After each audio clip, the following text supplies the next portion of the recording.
کی وجہ سے انہوں نے یہ کیا، ہم بھی یہ کر رہے ہیں، وہ بھی کوئی گستاخی کریں گے، کیا پھر اس کے ایمبیسڈر کو بھی ہم واپس بھیجیں گے؟ اور 50 مسلمان ملک ہیں، کوئی بھی اس طرح نہیں کر رہا، کوئی وہاں کہیں مظاہرے نہیں ہوئے، وہ بھی نہیں کہہ رہے کہ ایمبیسڈر کو واپس بھیجو. تو اس کا پہلے تو کوئی فرق نہیں پڑنا لگا فرانس کو. لیکن میں آپ کو یہ بتاؤں پاکستان کو کیا فرق پڑے گا. سب سے بڑا فرق یہ پڑے گا ہمارے ملک کو کہ بڑی مشکلوں سے ہماری معیشت اٹھ رہی ہے. بڑی دیر کے بعد پاکستان کے اندر انڈسٹری اوپر جا رہی ہے، لارج اسکیل انڈسٹری بڑی دیر کے بعد اٹھ رہی ہے، نوکریاں مل رہی ہیں لوگوں کو. ہمارے ملک میں دولت میں اضافہ ہو رہا ہے، ہماری ایکسپورٹس بڑھ رہی ہیں، ہمارا روپیہ مضبوط ہو رہا ہے. بڑی دیر کے بعد روپیہ مضبوط ہوتا جا رہا ہے. جب روپیہ اوپر جاتا ہے تو مثلا پیٹرول اور ڈیزل سستا کیا ہے، باہر کی جو چیزیں ہم منگواتے ہیں وہ سستی ہونی شروع ہو گئی ہیں. جب ہم فرانس کے ایمبیسڈر کو واپس بھیج کے تعلقات توڑیں گے ان سے، اس کا مطلب کہ یورپین یونین سے ہم تعلقات توڑیں گے. اس کا مطلب کیا کہ جو ہماری آدھی ٹیکسٹائل کی ایکسپورٹس ہیں وہ یورپین یونین میں جاتی ہیں، تو اس کا مطلب آدھی ہماری ٹیکسٹائل ایکسپورٹس وہیں ختم ہو گئی. اس کا مطلب بے روزگاری، فیکٹریاں بند ہو جائیں گی. اور اس کے آگے کیونکہ آدھی ہماری مین ایکسپورٹ ٹیکسٹائل ہے، جب ٹیکسٹائل آدھی رہ جائے گی ایکسپورٹ، ہمارے روپے کے اوپر پریشر پڑے گا، روپیہ گرے گا، مہنگائی بڑھے گی، غربت بڑھے گی. تو نقصان ہمیں ہوگا، فرانس کو کوئی نقصان نہیں ہونے لگا. تیسری چیز اب ہم نے اس کے اوپر جب یہ ہوا تو میں پہلے ذرا آپ کو تھوڑی تفصیل پیچھے بتا دوں. یہ ہم 2-2.5 مہینے سے لگے ہوئے تھے، ہماری گورنمنٹ TLP سے مذاکرات کر رہی تھی. ہم ان کو یہی چیزیں سمجھا رہے تھے کہ اس سے نقصان ہمیں ہونے لگا ہے، ان کو نقصان نہیں ہوگا، ہماری عوام کو نقصان ہوگا.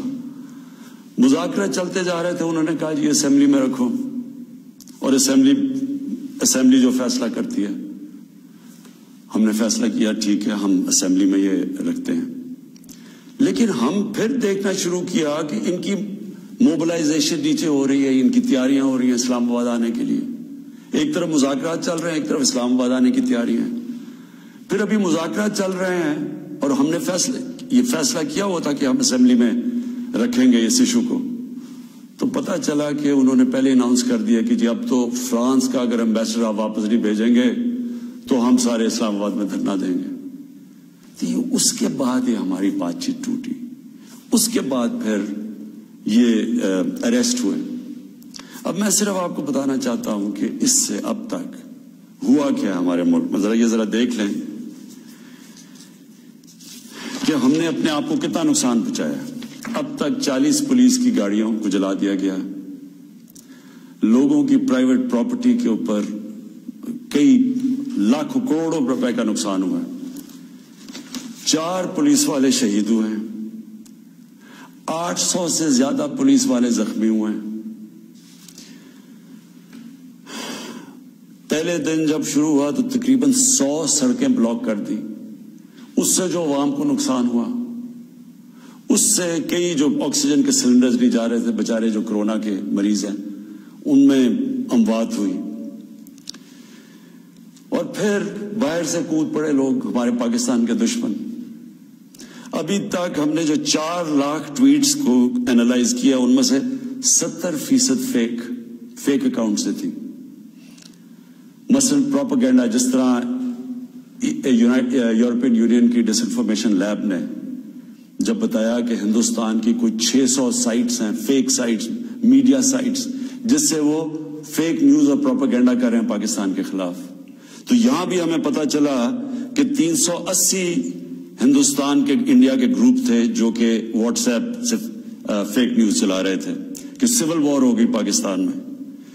ہماری پولیٹیکل پارٹیز، مجھے افسوس سے کہنا پڑتا ہے کہ وہی JUI جو فضل الرحمان کی پارٹی، وہ بھی بیچ میں شامل ہو گئی کہ کسی طرح گورنمنٹ کو ڈیسٹیبلائز کریں، ملک کو نقصان پہنچائیں. ساتھ وہ نون لیگ. اب ان سے میں پوچھتا ہوں کہ جب یہ سلمان رشدی نے کتاب لکھی تھی تو نواز شریف تو پہلی دفعہ پرائم منسٹر بنے تھے. کتنی انہوں نے سٹیٹمنٹس دی تھی, کتنی دفعہ انہوں نے کسی فورم میں کہا تھا کہ اس نے بڑا غلط کام کیا, مسلمانوں کے دلوں کو تکلیف پہنچائی ہے. کتنی دفعہ کسی بھی مسلمان ہیڈ آف اسٹیٹ نے کسی انٹرنیشنل فورم پہ اس پہ بات کی تھی, تو آج ان کے ساتھ مل گئے ہیں صرف انتشار پھیلانے کے لیے. دیکھیں, اب یہ میں نے آپ کو بتایا کہ ایک اپروچ ہے کہ اپنے ملک میں مظاہرے کرو, اپنے ملک کو نقصان کرو, کوئی فرق نہیں پڑتا فرانس کو, اچھا ایمبیسڈر واپس بھیج دو, کوئی فرق نہیں پڑتا. اب یہ سنیں کہ میری اپروچ کیا ہے. مقصد تو ہمارا ایک ہی ہے. ہم کیا چاہتے ہیں کہ ہم یہ چاہتے ہیں کہ یہ جو ہر تھوڑے سالوں کے بعد ہمارے دلوں کو تکلیف پہنچائی جاتی ہے, اس کی دوسری اپروچ کیا ہے, یہ اب سنیں میری اپروچ کیا ہے. دیکھیں, میں پھر سے آپ کو بتاتا ہوں, مغرب کو میں سب سے بہتر سمجھتا ہوں. میری بڑی زندگی گزری ہے وہاں, میں ان کی سوچ کو جانتا ہوں. دیکھیں, سب سے پہلے جو کوشش کرنی چاہیے, جو ہم نے کی ہے, اور میں ابھی بتاتا ہوں ہم نے کیا کیا کوشش کی ہے. اچھا, میں یہ پہلے بتا دوں, سب سے پہلے جون 2019 میں 14ویں جو سمٹ تھی OIC کی, وہ پہلی دفعہ جا کے میں نے اسلاموفوبیا کی بھی بات کی, اور میں نے یہ بات کیا کہ جو مغرب کے اندر ہمارے پیارے نبی کی بے حرمتی کی جاتی ہے, کہ ہم سب مسلمان ملکوں کو مل کے ہم ایک پلان کرنا چاہیے, کہ اکٹھا اپروچ کرنا چاہیے, کہ ان کو سمجھانا چاہیے مغرب کو. دوسرا, میں نے پھر جب سپٹمبر 2019 میں یونائٹڈ نیشنز کی جنرل اسمبلی میں گیا, ادھر میں نے یہ اٹھایا, دونوں چیزیں, اسلاموفوبیا کی بھی بات کی. اسلاموفوبیا کا کیا مطلب ہے؟ اسلام کے خلاف نفرت, اور اس نفرت کے اندر ایک یہ ہے کہ وہ ہمارے نبی صلی اللہ علیہ وسلم کی شان میں گستاخی کرتے ہیں. تو یہ ایک ہی چیز اکٹھے کرتے ہیں یہ. تو ادھر میں نے بات کی یونائٹڈ نیشنز میں. پھر اگلے سال جو 2020 میں یونائٹڈ نیشنز کی جنرل اسمبلی ہوئی, پھر میں نے اسلاموفوبیا کی بات کی, اور میں نے کہا کہ یہ کس طرح 1.25 ارب لوگوں کو تکلیف پہنچائی جاتی ہے. پھر یونائٹڈ نیشنز کی ہیومن رائٹس باڈیز کے اندر اور کمیشن میں میری گورنمنٹ نے مسلسل اسلاموفوبیا کی بات کی.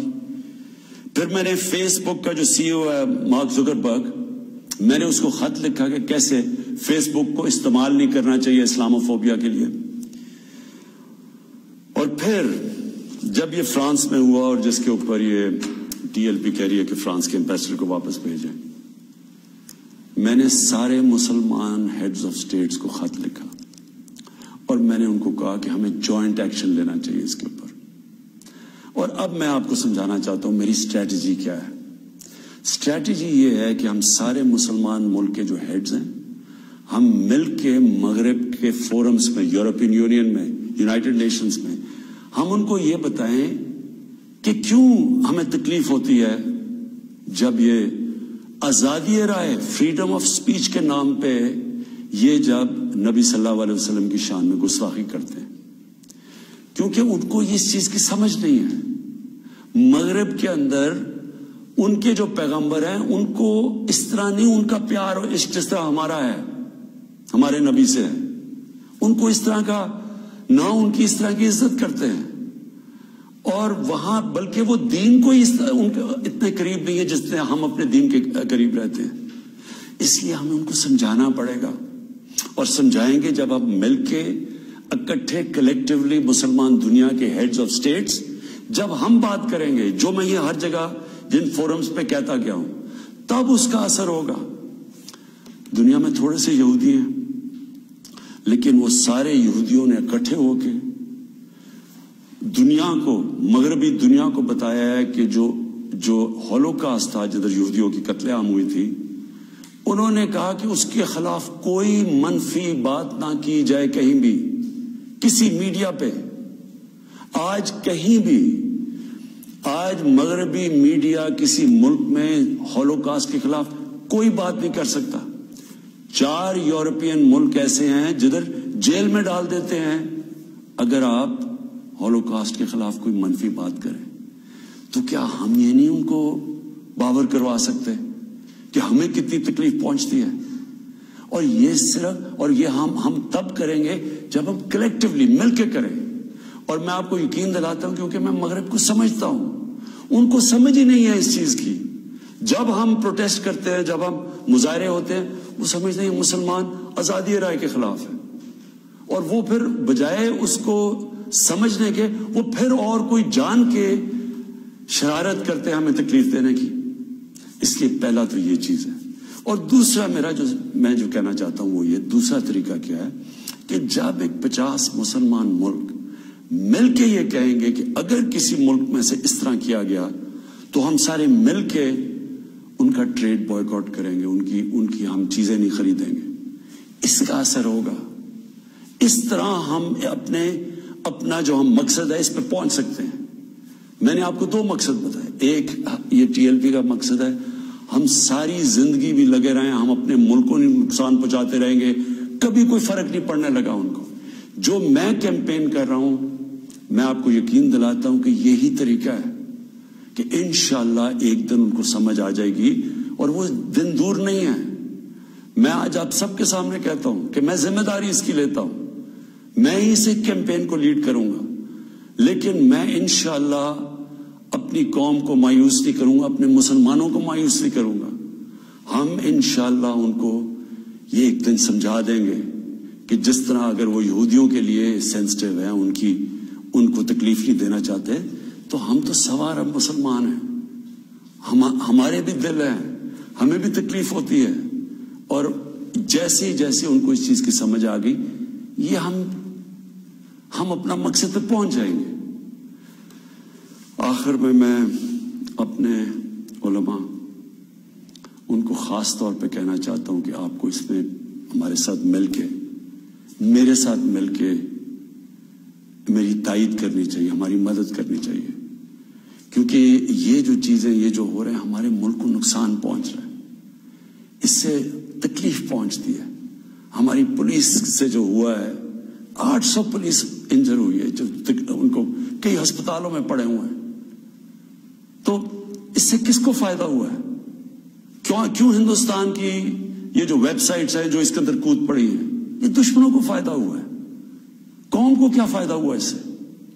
قوم کو تو صرف نقصان ہوا ہے. اور جو مقصد ہے ہمارا، اس سے تو اس پہ نہیں پہنچ رہے ہم. کوئی فرق نہیں پڑے گا کسی مغربی ممالک کو جو ہم مرضی ہم اپنا ملک کا نقصان کریں. جرم کہیں اور ہو، ہم اپنے اوپر خود کو حملہ کر دیں. یہ کون سی عقل اور سمجھ ہے؟ تو میں آپ سب کو کہوں گا، اپنی قوم کو کہوں گا کہ یہ ٹائم ہے اکٹھے ہونے کا. ہمارا ملک بڑی مشکلوں سے ایک اس طرف نکل رہا ہے کہ ہم اب اوپر آنے والے ہیں. ہماری معیشت اٹھ رہی ہے، لوگوں کو روزگار مل رہا ہے، ہمارا روپیہ مضبوط ہو رہا ہے، ہمارا ملک کا ڈائریکشن ٹھیک ہے. تو یہ ٹائم اپنے ملک کو نقصان پہنچانے کے لیے نہیں ہے.